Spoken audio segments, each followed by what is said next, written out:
குஜராத் காவல்துறையில பெண்களுக்கு 33% இடஒதுக்கீடு வழங்கப்படும்னு மாநில முதலமைச்சர் ஆனந்திபென் பட்டேல் சொல்லியிருக்கிறாங்க.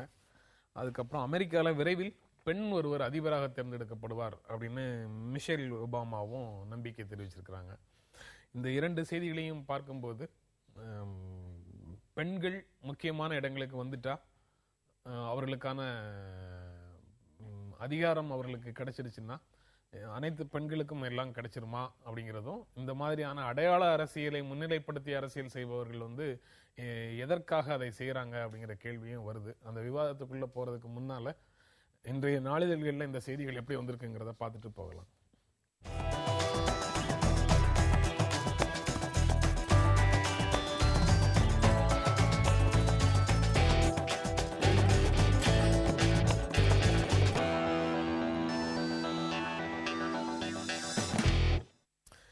பெண்களுக்கான இடஒதுக்கீடு காவல்துறையில அப்படிங்கிற செய்தியை எடுத்து பேசும்போது இந்த அடையாள அரசியலை அப்படின்னு சொல்லி பேசினாலே இயல்பாக எல்லாருடைய கண்டனங்களும் உடனே வந்துடும். மற்ற இடஒதுக்கீட்டுக்கெல்லாம் அடையாள அரசியலை பற்றி பேசாதவங்க இப்ப பெண்களுக்கான இடஒதுக்கீட்டை மட்டும் அடையாள அரசியலோடு தொடர்பு படுத்தி பேசுவதற்கு என்ன காரணம் அப்படிங்கிற கேள்வி வரும்.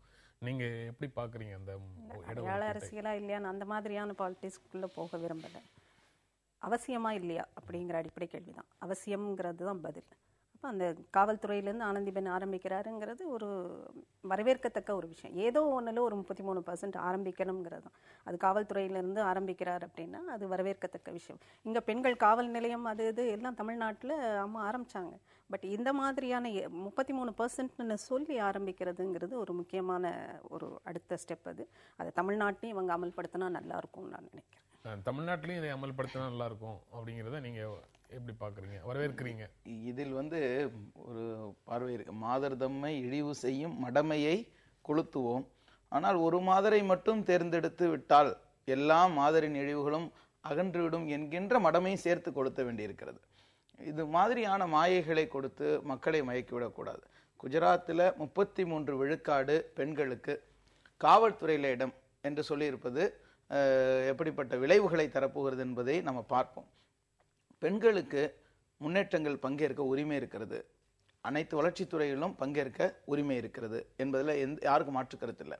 அதே நேரத்தில் குஜராத்தில் தேவை பாலின நீதியா, ஜெண்டர் ஜஸ்டிஸா, சோசியல் ஜஸ்டிஸா அப்படிங்கிற ஒரு கேள்வி இருக்குது. பாலின நீதி வருவதற்கு முன்பு சமூக நீதி வழங்கப்பட்டிருக்க வேண்டும்.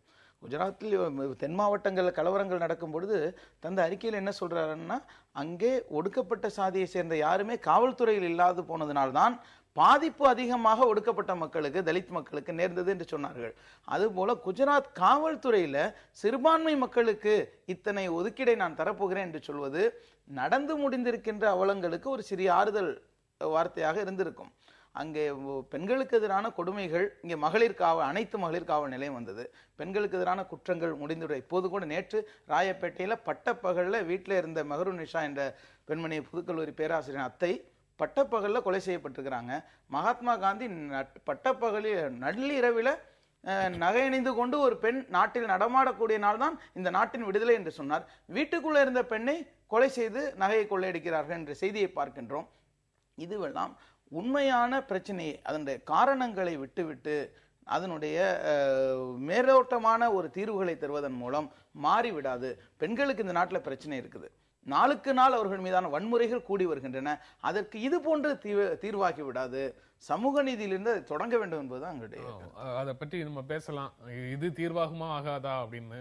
ஆனா அதற்கு முன்னால நீங்க சொல்லி இருக்கிற விஷயத்தையும் முதல்ல பேசலாம். அவங்க சிறுபான்மையினரை காவல்துறையில இத்தனை சதவீதம் இடம் கொடுத்து நீங்க சேர்த்ததுக்கு பிறகு இதை செய்திருந்தீர்கள் என்றால் நல்லது அப்படின்னு சொல்றாரு. அதை நீங்க எப்படி பாக்குறீங்க? இல்ல, இப்பதான் 33% வந்திருக்கு. அதுல இடஒதுக்கீடு கேளுங்க. அதற்குள்ள உள்ள இடஒதுக்கீடை அவர் கேட்கல.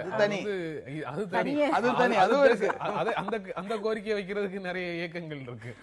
இவர் இஸ்லாமியர்களுக்கு அல்லது சிறுபான்மையினர்களுக்கு இடஒதுக்கீடு அப்படிங்கிறது அதுல ஒரு பாலினத்தை கலக்கல.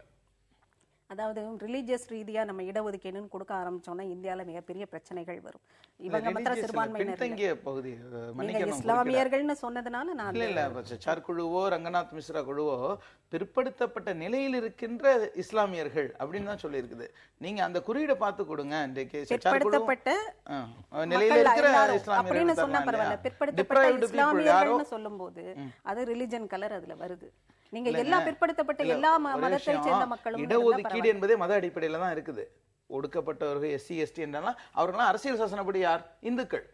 அரசியல் சாசனப்படி மத வேறுபாடு இருக்கக்கூடாது, மத அடிப்படையிலான இருக்கக்கூடாது என்று சொன்னால் எஸ்சி எஸ்டி என்று சொல்லப்பட்டதுன்னா அரசியல் சாசனப்படி அவர்கள் இந்துக்கள்.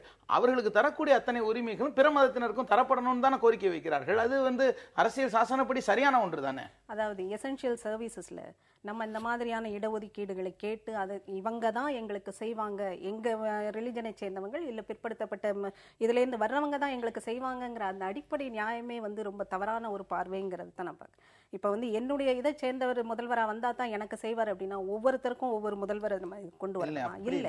அந்த மாதிரியான ஒரு பார்வையை அடிப்படையிலேயே தவறு அப்படின்னு நான் பாக்குறேன்.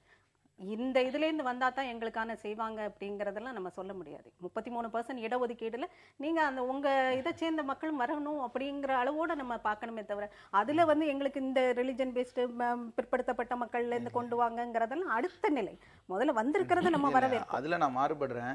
ஒரு தலித் சமுதாயத்தை சேர்ந்தவர் பதவிக்கு வந்துட்டா தலித்துகளுக்கு வாரி வழங்கிடுவார்னோ, பிற்படுத்தப்பட்டவர் விட்டால் பிற்படுத்தப்பட்டவர் நன்மை செய்தார் என்பது மாயை, அது தவறுதான். இந்திய நாட்டிற்கு குடியரசுத் தலைவராக KR நாராயணன் அவர்கள் இருந்தபோதுதான் பாப்பாப்பட்டி கீரிப்பட்டி நாட்டார்மங்கலத்துல தேர்தல் நடத்த முடியாத அவலமும் இந்த நாட்டில் இருந்துச்சு.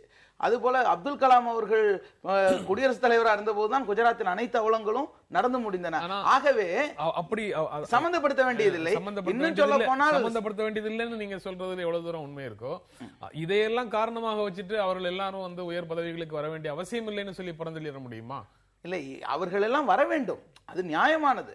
அவர்களுடைய உரிய தகுதிகளுக்கு உரிய பதவிகளுக்கு வருவதை நம்ம தவறு என்று சொல்லவில்லை. KR நாராயணனோ அப்துல் கலாமோ இந்த நாட்டிற்கு செய்திருக்கின்ற தங்களுடைய சேவைகளுக்காக அந்த பொறுப்புகளுக்கு வருவதற்கு முழு தகுதியானவர்கள். நான் என்ன சொல்றேன்னா, அந்த சமூகத்திலிருந்து வந்தால் அவர்களுக்கு அதிகமாக சலுகை செய்து விடுவார்கள் என்பது இந்திய அரசியல் சாசனப்படி முடியாது.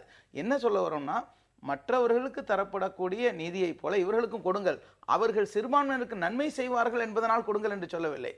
இவர்களுக்கு வாய்ப்பு கொடுங்கள், புறக்கணிக்கப்பட்டவர்கள் வாய்ப்பு கொடுங்கள். தலித் மக்கள் உரிய பதவிகளுக்கு வர வேண்டும், மிகவும் பிற்படுத்தப்பட்டவர்களுக்கு வாய்ப்புகள் தரப்பட வேண்டும் என்று கேட்பதுடைய நோக்கம் அவர்கள் தங்கள் சார்ந்தவர்களுக்கு உதவி செய்வதற்காக வாய்ப்பு கொடுங்கள் என்று கேட்கவில்லை. அவர்கள் நீண்ட நெடுங்காலம் வரவிடாமல் தடுத்து வைத்திருக்கிறீர்களே, அதை தடையை அகற்றுங்கள் என்று தான் கேட்கிறோம். ஆகவே இன்றைக்கு குஜராத்தில் 25 வருஷம் இல்ல 30 ஆண்டுக்கு மேலாக அங்கே ஒரு முஸ்லிம் உறுப்பினர் நாடாளுமன்றத்துக்கு வர முடியல. இந்த ஒரு MLA கூட இவ்வளவு பெரிய மாநிலத்தில், இன்னும் சொல்ல போனால் முஸ்லிம்கள் கணிசமாக வாழக்கூடிய அந்த மாநிலத்தில் ஒரு சட்டமன்ற உறுப்பினர் கூட அங்கே தேர்ந்தெடுக்கப்பட முடியவில்லை என்ற நிலைமையெல்லாம் நீங்க ரொம்ப சாதாரணமா பாக்குறீங்களா? அந்த மக்களுக்கு பிரதிநிதித்துவம் வேண்டாமா? ஆகவே அவர்கள் தங்களை பாதுகாப்பற்ற உணர்வு வந்திருக்கின்றது. நேரு அவர்கள் சொல்கிறார்கள், யார் மிகவும் தனிமைப்படுத்தப்பட்டு தனக்கு நீதி இல்லை என்று உணர்கிறார்களோ அவர்கள் தவறான பாதையை நோக்கி போவதற்கு வாய்ப்பு இருக்கிறது சொல்கிறார்கள். அந்த பாதையில யாரும் போய்விடாமல் தடுப்பதற்காக நீங்கள் உள்ளடக்கிய வளர்ச்சி, மோடி அதான சொன்னாரு, நான் எல்லாருக்குமான அரசாக இருப்பேன் என்று சொன்னார். அதை செயல்படுத்துங்க. சொல்லுதல் யாருக்கும் எளிய, அறியவாம் சொல்லிய வண்ணம் செயல், சொன்னபடி செய்யுங்கள் என்று தான் கேட்கிறோம். சமூக நீதிக்கு பெயர் போன தமிழ்நாட்டில இருந்து இதை ஆரம்பிக்கலான்னு தமிழ்நாட்டுல தமிழக முதல்வர் இந்த மாதிரி 33% இன்ட்ரடியூஸ் பண்ணி இவர் சொல்கிற இந்த பிற்படுத்தப்பட்ட இஸ்லாமியர்களையும் அந்த இதில் கொண்டு வந்து அதுக்கான இடஒதுக்கீட்டை கொடுத்து அமல்படுத்தணுங்கிறது தமிழ்நாட்டிலேருந்து நம்ம ஆரம்பிப்போங்கிறதுல எனக்கு மாற்று கருத்து. பாதிப்பு இருக்கிற இடத்திலிருந்து மருந்து கொடுப்பது சரியாக இருக்கும். நோயாளிக்கு தான் மருந்து கொடுக்கணும். குஜராத்தில் தான் குறிப்பிட்ட ஒரு சமூகம் ஒட்டுமொத்தமாக மைய நீரோட்டத்திலிருந்து விலக்கப்பட்டதால் ஏற்பட்ட கொடுமைகள் நடந்தன. அங்கிருந்து தொடங்கட்டுமே. தமிழ்நாட்டில் தேவைதான், தமிழ்நாட்டுக்கு தேவையில்லை என்று சொல்லவில்லை. தமிழ்நாட்டுக்கு சகோதரி சொன்னது போல அவங்க குரலை கேட்டு நிலைநாட்டினார் என்று சொன்னால் அது வரவேற்கத்தக்க ஒன்று.